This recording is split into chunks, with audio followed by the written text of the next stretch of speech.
chocolate moist cake.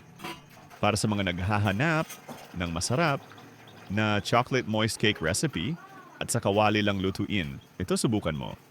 2 cup all-purpose flour, 3/4 cup cocoa powder, salain, 2 teaspoon baking powder, 1.5 teaspoon baking soda, half teaspoon salt, 2 cup sugar brown or white, 1 tablespoon instant coffee, haluin.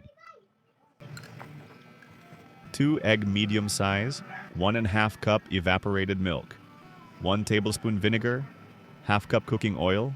Haluin muna ang wet ingredients, tapos haluin ito ng mabuti.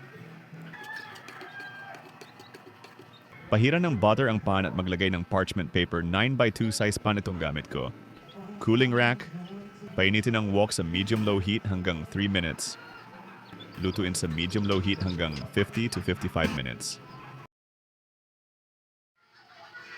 Suriin.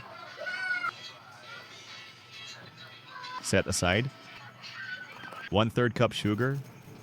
1/4 cup cocoa powder. 2 tablespoon cornstarch. Salain.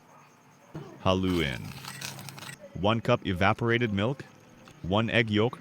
Haluin ng mabuti. Low heat. Tuloy-tuloy sa paghalo hanggang sa lumapot ito. 2 tablespoon margarine or butter. Haluin hanggang matunaw. Pwede mong ibuhos ito sa cake kahit mainit pa, pero pwede rin palamigin takpan lang ng cling wrap. Para sa mga nagtatanong kung bakit may vinegar sa chocolate moist cake, ito ay pangunahing nagsisilbing leavening agent kapag pinagsama sa baking soda.